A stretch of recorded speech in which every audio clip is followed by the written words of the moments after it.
안녕하세요. 자몽샘의 동화나라입니다.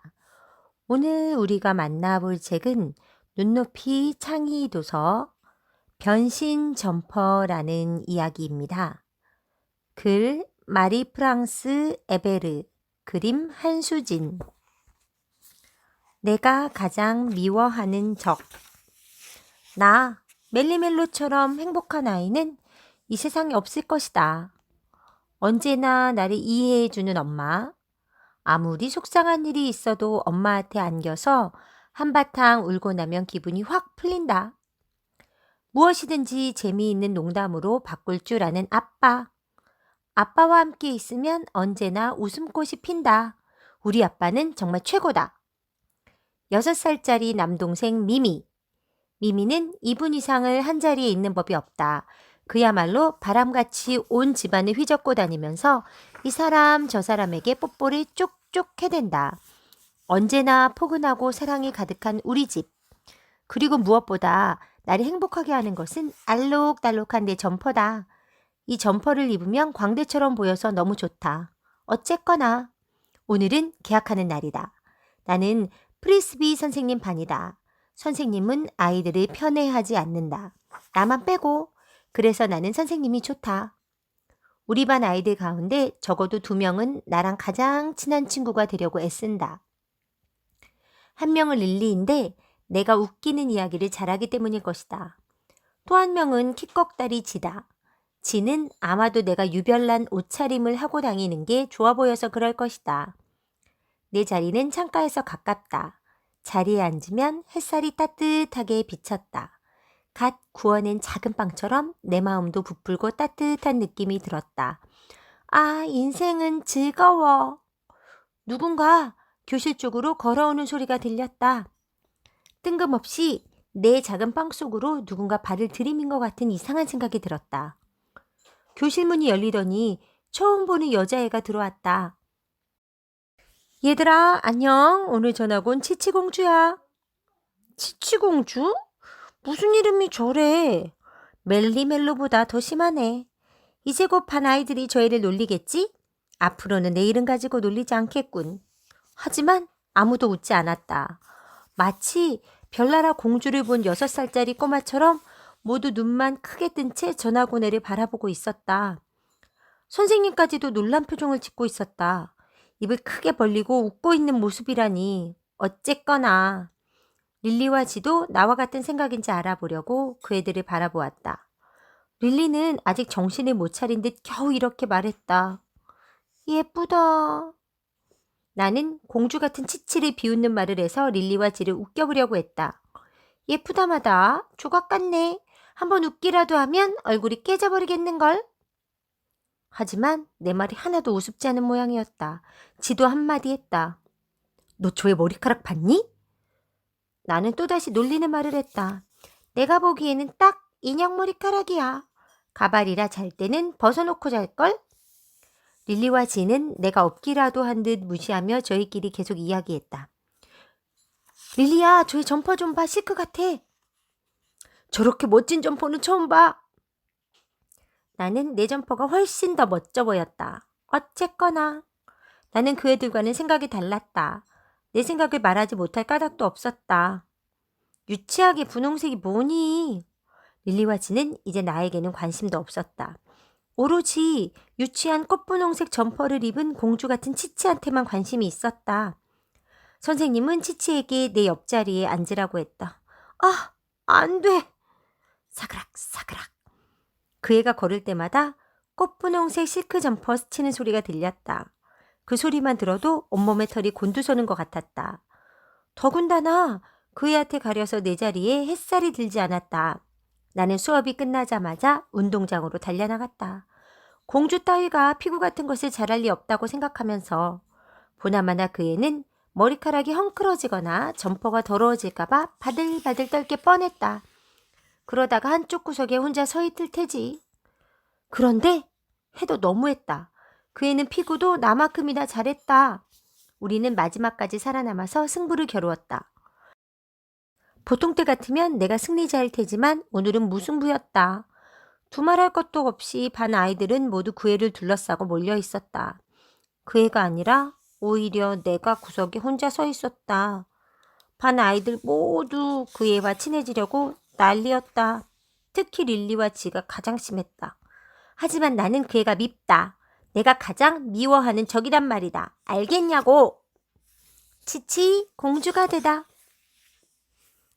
나는 화장실로 후다닥 뛰어들어갔다. 도저히 참을 수가 없었다. 목에 무언가가 꽉 걸려있는 것만 같았다.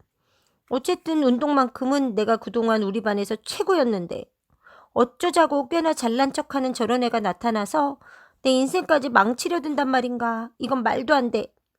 눈물이 나올 것만 같았다.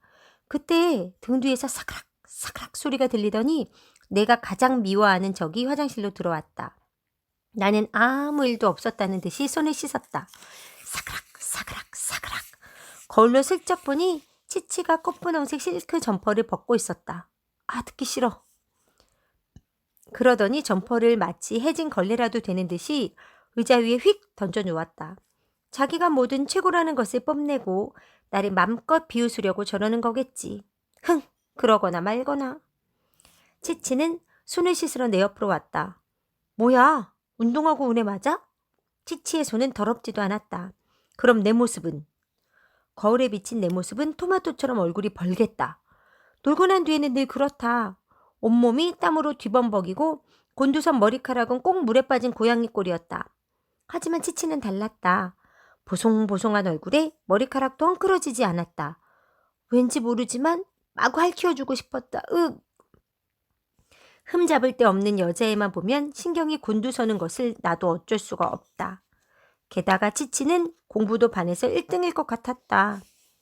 그런데 치치가 돌아서더니 공주가 신하를 보듯이 나를 바라보았다. 그 눈길에 나는 개구리가 된 느낌이었다. 그러고는 신하를 대하듯 말했다. 너 정말 잘하더라. 나는 침착하려 애쓰면서 오늘은 몸이 별로 좋지 않았다고 변명하듯 말했다. 솔직히 말하자면 오늘처럼 있는 힘을 다해 피구를 한 것은 처음이다. 어쨌거나. 내 입에서 나오는 말들이 꼭 개구리 울음소리 같았다. 주눅든 기분을 털어버리고 자신감을 되찾으려고 머리를 매만져 보았다. 하지만 아무 소용이 없었다. 거울을 보면 볼수록 더 화만 날 뿐이다. 내가 이렇게 못생겼는지 처음 알았다. 그러고 있는데 치치가 순진한 척 거짓 울음 섞인 목소리로 자기한테 화났냐고 물었다.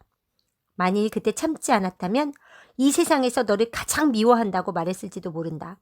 덧붙여서 자기가 가장 예쁘고 잘났다고 믿는 공주 따위는 관심 없다고 말했을 것이다. 하지만 혹시라도 그의 앞에서 눈물이 나올까봐 겁이 나서 대답하지 않았다.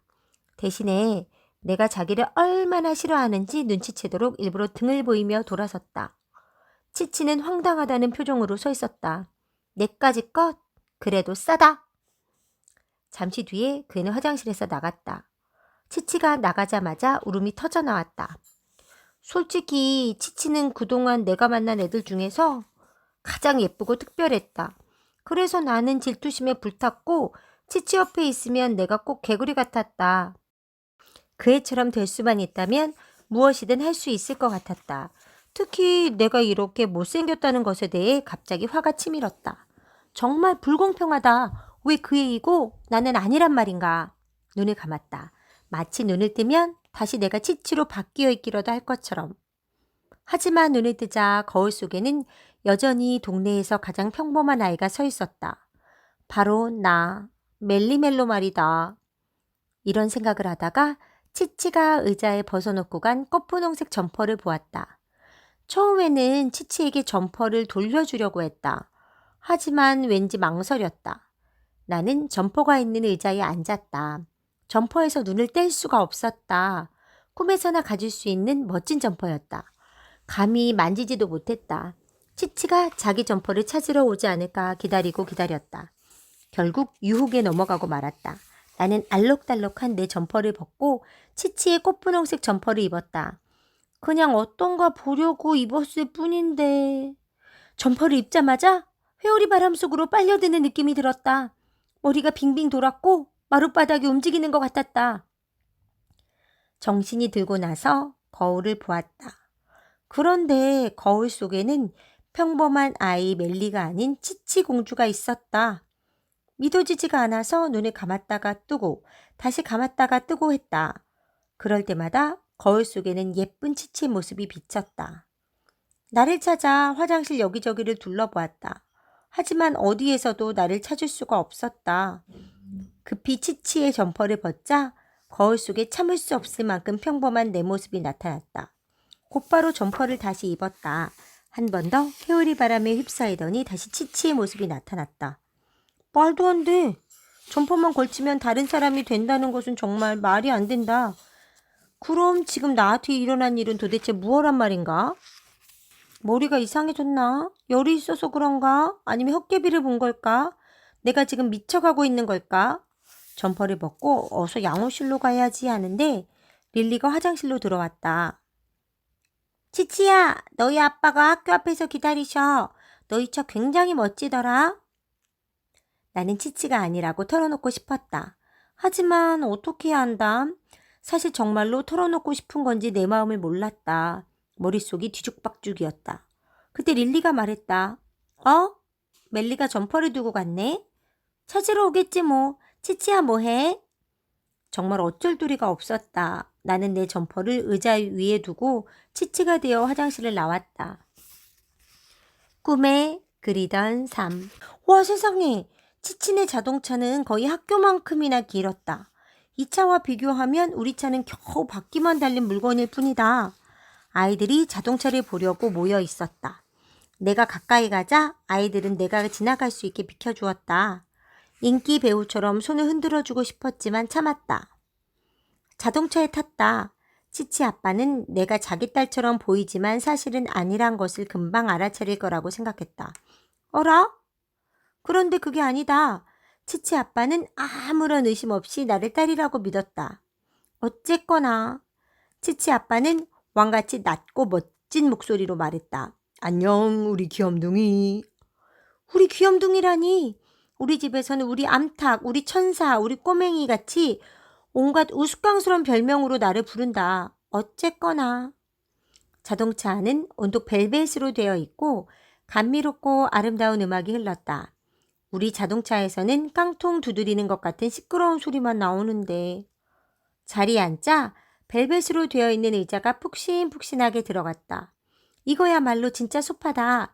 차를 타고 가면서 내내 치치 아빠를 힐끔힐끔 훔쳐보았다. 치치 아빠가 눈치채지 못하게. 치치 아빠는 왕처럼 멋있게 생겼다.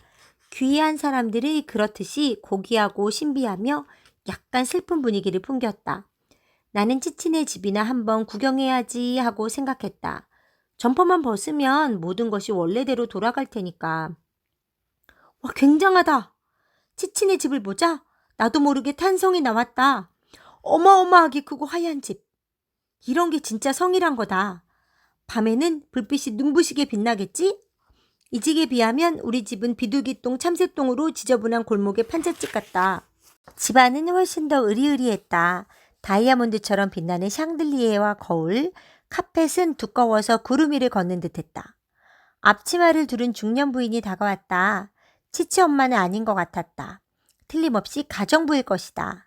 나는 가정부는 동화 속에서나 나오는 줄 알았다. 중년 부인이 말했다. 잘 다녀오셨어요, 치치 아가씨. 나를 아가씨라고 부르다니. 내가 그렇게 귀한 존재라는 것을 이전에 한 번도 느껴본 적이 없었다. 아가씨의 불쌍한 아버님이 혼자 있고 싶으신가 보네요. 치치의 불쌍한 아버님은 방으로 들어가 버렸다. 이것이 불쌍한 거라면 우리는 어쨌거나 아가씨 방으로 올라가시지요. 꼭 간식을 가져다 드리겠습니다. 나는 얼른 치치의 방으로 숨어 들어가고 싶은 마음뿐이었다. 부인을 따돌리기 위해 이렇게 둘러댔다. 배고프지 않아요? 됐다. 부인은 그럴 줄 알았다는 표정으로 이렇게 대답했다. 알겠습니다, 아가씨. 필요한 것이 있으면 물으세요. 드디어 치치의 방을 보게 되었다. 아까 부인은 올라가라고 했다. 나는 2층으로 올라갔다. 아니, 웬 방이 이리도 많담? 하지만 치치의 방을 찾는 것은 그리 어렵지 않았다. 방문 색깔 때문에 금방 찾았으니까. 물론 치치의 방문은 분홍색이다. 문을 열자마자 놀라서 숨이 막힐 것 같았다. 치치의 방은 우리 집을 다 합한 것만큼이나 넓었다. 방 한가운데 공주 침대가 있고 혼자 쓰는 욕실에 옷장까지. 어머나! 옷장이 내 방만 했다. 옷장 안에는 우리 학교 여자애들이 모두 입어도 될 만큼 옷이 가득했다. 실내화도 수십 켤레나 있다. 실내화, 이건 내가 세상에서 가장 좋아하는 것이다. 게다가 가게를 옮겨다 놓은 듯한 많은 장난감과 책. 정신을 차릴 수가 없었다. 영화를 보고 있는 것 같았다. 영화라면 곧 끝나버리겠지? 아니면 꿈을 꾸고 있던지 꿈이라면 곧 잠에서 깨어나겠지? 나를 꼬집어 보았지만 매번 아팠다. 더군다나 방에 있는 거울에는 어김없이 치치의 모습만 비칠 뿐이다. 나같이 어린애가 겪기에는 벅찬 일이다. 침대 위에 누워보았다. 침대도 실크로 뒤덮여 있었다. 숨이 막힐 것 같았다. 머릿속으로는 수많은 생각들이 정신없이 스쳐갔다. 치치의 삶과 내 삶을 비교하자 가슴이 답답했다. 왜 어떤 사람들은 값비싼 실크에 둘러싸여 살아가는가, 치치처럼. 그리고 어떤 사람들은 값싼 천이란 말인가, 나처럼. 왜 어떤 사람들은 무엇이든 다 가질 수 있고 어떤 사람들은 아무것도 갖지 못하는 거지? 왜 어떤 사람들은 공주처럼 보이는데 어떤 사람들은 별 볼 일 없게 보이지? 왜 그 애는 그렇고 나는 아니란 말인가? 어쨌거나 침대 머리맡 탁자 위에 놓인 시계를 보았다. 아니 벌써 5시라니? 침대에서 벌떡 일어났다. 엄마 아빠가 걱정할 텐데. 늦어도 지금쯤은 집에 돌아갔어야 할 시간이다. 그런데 왜 돌아가야 하지? 평범한 집에서 평범한 부모와 함께 그저 그런 평범한 삶을 다시 살려고? 나는 치치의 꽃분홍색 실크 점퍼를 아쉬운 듯 쓰다듬었다. 곧 돌려주어야겠지? 그런데 왜 돌려주어야 하지? 내 점퍼를 되찾아 입고 개구리처럼 다시 보이려고? 내가 집으로 돌아가지 않고 여기에 계속 머무른다면? 그렇게 못할 거라고? 왜 못하는데? 치치 때문에? 그런데 그 애는 어디로 간 걸까? 어쨌거나 자기 점퍼를 아무데나 흘리고 다녔으니 이것은 순전히 그의 잘못이다.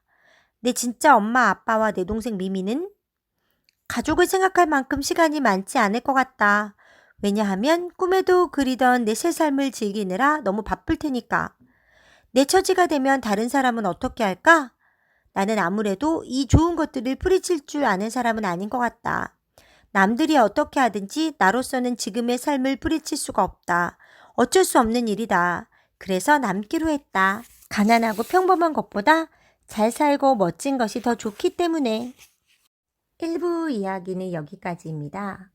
다음 이야기는 2부에서 이어집니다. 2부 이야기도 재미있게 들어주세요. 감사합니다.